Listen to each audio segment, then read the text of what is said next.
Ndewo na ụmụnne, daalụ na anyị ga-akọrọ unu maka work visa. Work visa a na-ekwu okwu ya, anyị ga-akọrọ unu ihe unu kwesịrị ịma maka ya. Anyị na-aga ka anyị gaa ime park maka anyị elubego anyị menu live. Anyị sizia ka anyị vidio tezie recorded. Ya bụ ụmụnne, kedu ihe bụ work visa a na-ekwu maka ya? Work visa bụ maka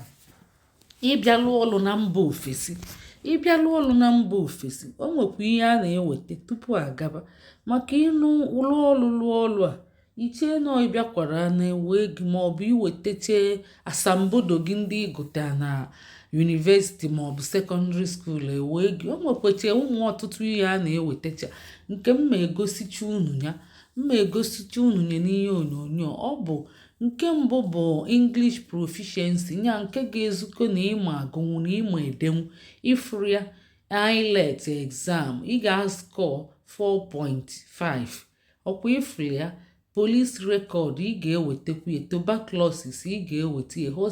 nya ọtụtụ ihe na-enye ka ọ ka na-abịa requirement. Ilute ebe inwe ike pause or screenshot onye maka ụmụ ihe ana m etinyechela unu nye na comment section ka unu welu, mana ọtụtụ ndị ada afịa. Biko ụmụnne,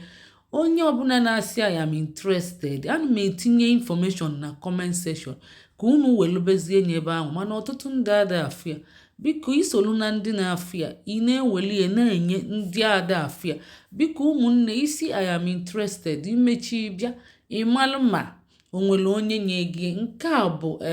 webụsaịtị ị ga-etinye ọlụ ma ị nwetacha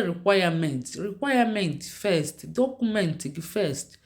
tupu i wee bịa tinyebe ọlụ. Maka ịnwetachego ụmụ ihe a, ịma ntinyekwa ọlụ, itinye ọlụ ama ntụpụrụ gị ọnụ, eme gị igno, awa gị nkịtị, isi na ote gị itinyebe na ada aza gị aza. Ifuru ụmụ webụsaịtị a Glassdoor, nke ọzọ bụ Total Job, Red, nke dị Adzuna, enwekwa Monster Job. So ọ bụ webụsaịtị ndị dị na United Kingdom ebe a na-achọ ọlụ, ma ndị nọ n'ime United Kingdom bịagolo already. Ụmụ akwụkwọ ndị na-agụ akwụkwọ bịagonu, ndị ọbụla nwere akwụkwọ, ịdị qualify itinye ọlụ ebe a. Ị nọ n'ụlọ nwetacha requirement, ịdị qualify itinye ọlụ ebe a. Ihe nji mee nye ka ọ pụta n'ihe onyonyo bụ ka unu fịa, maka ana m eweli etinyebe n'ime comment section. Emechakwa na-asị I am interested, mbịakwa ọzọ. Ịma na Facebook ime too much copy and paste, repeat yenye too much, father adị happy fa ebido webe iwe. O nwee ike abound oge type ihe. Ịma na abound kwa m iwe ka m ji pụọ na kedu messenger. Yes, messenger. A na-abụ onye bata messenger, mbịa na repeat ihe na akọpi na paste ya, abịa bound m na izuụka gara aga. O soche n'iwe m njipụta na-atakali onye ọbụla na-ataka ntaka, ọ dịka a ga-asị na ma na-ataka ka mba. O nwee ihe mee na nji bịa mebie wee na-asị unu aghara subscribe nka na-aba. Ọ bụ ihe ahụ kpaketeche iwe m, maka na abịa m n'ime messenger bịa na eme too much copy and paste, abịa bound iwe wee gbaa m. Mana nsogbu adịrọ, ka o si na eje n'ozi messenger. Ọ bụ ndị nọ na WhatsApp, ndị subscribe ụlọ anyị ka nye WhatsApp, so fa wee bata WhatsApp. Mana m emechekwa gakwa messenger ka ndị mmalụ ma farapụgo m, mana eji m iwu esi na messenger pụọ wee gabazie so na WhatsApp. So ụmụnne, iwu unu adị n'ọkụ. Ihe ọbụla taa anyị ya bụla anwụnta taa, ka anyị rapụ na ihe taa anyị ka ọ bụla anwụnta.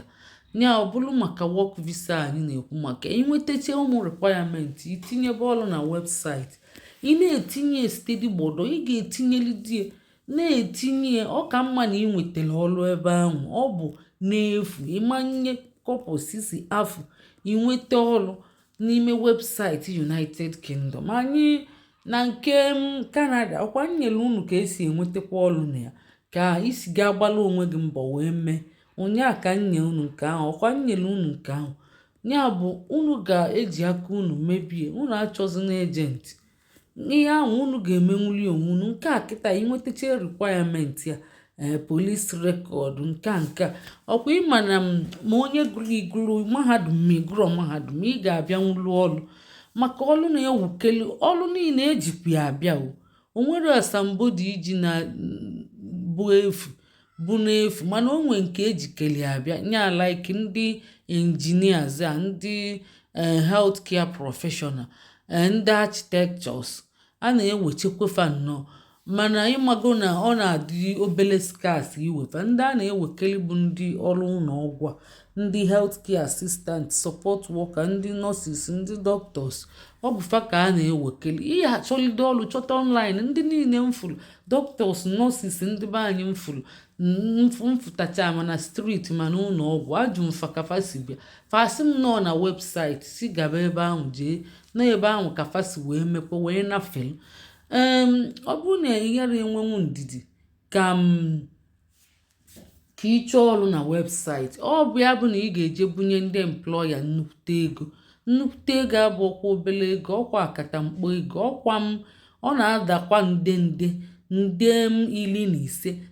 14 nde 13 nde 13 ka ọ kwụziri ya kịta maka o nwee mgbe ọ bụbu nde 8 nde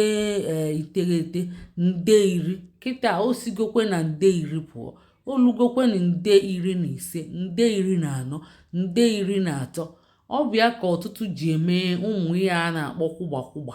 wee na-aga n'iru wee nwee ike wee menwe onye maka ofu onye adịghị emenwe isi ka ime enyi ọ ga-ebu gị aka kedu ebe ego dịkwana kedu ebe idebele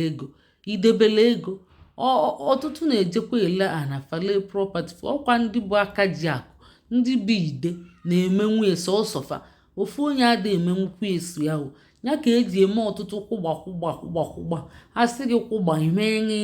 isi ihe nwe ihe nwa mgbe o luzi ọchaja a sị gị gotanya bụ ego chinye ịgba ụkwụ n'ala ọlụ dịkwa mma iji bịa maka ịma na ebido lụba ọlụ na-ada obi na-ada obi onye na-atụ ụta ihe a na-enye ọ na-agba ụta o so na-egwuri egwu ebe a na-egwuri egwu na-ada obi Ebubechukwu nọkwa ebe ahụ fa na-achọ ịgba ụta unufulia ụta fa na-agba ụta oge ngwakwa nke anyị na-akọkwa na ihe anyị na-akọ na-ada obi ọ na-agba ọ kwadobego ka ọ gbaa ụta ọ kwadobego ka anyị na-enye anya magodo ihe ọ na-achọ ime ọ kwadobego ya gbapụzi anya bụ ụta ọ dị ka ọgba gị ọtụ ụta kwa ọtụ ụta na ọ bụrụ na ị chọtanwuru ọrụ na webụsaịtị ị ga na-achọkwa ọ na-egbutukwa oge ọ na-akwa eme nke ime kwere na-enye gị and o nwere ene kọmakọma dịcha na asambodo gị ị ga-edeche ma CV ọ dị mma igosiche na ị nwere experience abụọkwa na obele experience ọkwanụ bido n'afọ 3 wee gbagobe ma ọ bụ na ị nwere experience afọ 5 maka idechedi esi na ị nwere afọ ofu afọ o nwere ndị si na panwetere ụmụ ihe isi fajita mfụkwanụ nsi one aka unu si ewere eje na-etinye ọlụ onwere na onye ga-apụpụ maka na fachọrọ ndị nke fachapụrụ achapụ ịma ụwa niile juru ebe ahụ ụwa niile especially ndị India bụ highest people a na-ewu ebe ahụ ya bụ fa na-emedo echiche nke fọdịmma blọk ya bụ onwere kọmakọma fa anaghị asị ji mete n'ofe a na-achọ nke onye metela ọfụma ya bụ ị ga-etinyebe je mezichiche ihe ga ọ dị mma ide CV ga ọ dị mma ị na-achọ healthcare assistant ị ga-enwekwa healthcare certificate ị ga-emenwu ya online ana m ashia kwa link ya echezo m ishi anya ka m wenite ya na screen echezo m eme unu fụkwu ya Kia Demi bụ afọ Kia Demi like academic mana ọ bụrụ academic no Kia Demi enwekwe nke a na-akpọ Florence ị ga-eje menwu ya online o nwee mgbe fanara na bụ ego fa emekata na be ego maka rush abịago fa ama na fa ga na ego ọ bụbu free mana fa na-abago ego Kia Demi ka dịkwa chipa Florence galala obele ọnụ o nwekwe nke Utopian Kia ọ nọ n'Enugu ọ nọkwa na Abuja ọ nọ na Lagos ọ bụ ndị British nwekwe nke ahụ inwe ike baa ebe ahụ jee mee nye fisikal kwụọ 250,000 naira enye gị ọ na-emekwa expire enye gị 1 year ọ ga-eme expire enyere gị imebe ọsọ wee bịaba ihe niile a ihe achịkọta ya language proficiency ọ bụ ya ga-abụ first inwetacha enye inweta kia certificate second ndị ọzọzi ga-abịazi n'ikpeazụ police check na tuberculosis test CV gị idebe reference gị standby onye ga-enye gị reference ebe ịlụbugolo ọlụ ọ bụrụ na ịlụburu ọlụ mgbe tere aka ị ga-eje mee voluntary work fe enwe ike wee dee gị akwụkwọ na gị na falụlụ ọlụ ị ga-eje mee voluntary work ma ọ bụ inwezikwa ego ị ga-enyefe inyefa wee sọbicha efe aka fe enwe ike dee enye ịgwafe ihe ị na-eme mana ọ na-aka mma ka ije lụọ ọlụ fa voluntary work ma ọ bụ ịkwụọ ụgwọ mụọ nọọsụ nke ọmụmụ a ya nọọsụ Eliza onwe ndị a je nwụrụ gụọ akwụkwọ mana fa na-akwụ ụgwọ jee mee nọọsịn nke a na-esogheli ndị real registered nurse onwe ndị na-esolidefa sote febulu ezigbo nọọsụ meghe kemist na-enye ọgwụ na-agba ọgwụ ya bụ ịkwado ịbịakwa ọlụ healthcare na mba Eliza maọbụ mba Canada ma US ịma na ị ga-ejekwa mmụọ ụdị ya ahụ maọbụ ijee n'ụlọ ọgwụ lụọ ọlụfa voluntary work ọ bụgodị ụlọ ka ịzachacha ịnọla na na-esogheli ndị nọọsụ na-ene anya ịgwafa your intention ị na-akwado ịkwadosie ike mee ka ị ghara ịda maka na a na-enyochakwa ezigbo nnyocha ọ bụrụ na ị nwetara ihe kwesị ka ewee gị faghara ewe gị ya bụ ọ bụrụ na ịchọlide ihe na webụsaịtị ya ịmara achọ inwetacha link ya nwetacha infọmeshọn ije ihe onye ma anya ịntanetị o meeli gị maọbụ ọ kụzieli gị ịghọtago maka onye na-abụ onye mekete o nwere ndidi o je chọba ndị employers ya ma ndị ejenti nyebe ego maka fanọchakwa ọrụ ahụ dị ọ na-aga nọ na ịmara ka esi enweta ya ndị employers ya fa na-enweta ya since ahụ a sị na etinye na red list ekwuchi enye na-egbuligbo ọnụ ọ na-aga underground mana fa na-akata mkpa ego kara aka fa na-anụ ya wee meeli gị mana ọbụrụ fanwa ga-emeli gị requirement ọbụrụ fa ga-emeli gị certificate ọ bụ gị nwa ga-eje chịkọtala onwe gị certificate weta ya bụ ego ya bụ ọtụtụ ndị employers ma ndị ọzọ ma ejenti fanọchi ya mana fasi ọ bụ na ịchịkọtara certificate ozuo oke na mụnwe ya nwakwa na anwanye unu nọmba fa ya bụ ị ga-achịkọtachagodi ozuo oke tupu enyegodi gị ili nọmba fa ka ịchịkọtachala ya ka a na-asị gị ka ị maka ego ijikwa ego maka ọ bụrụ emeketa agakata iru agaba azụ maka onwe ndị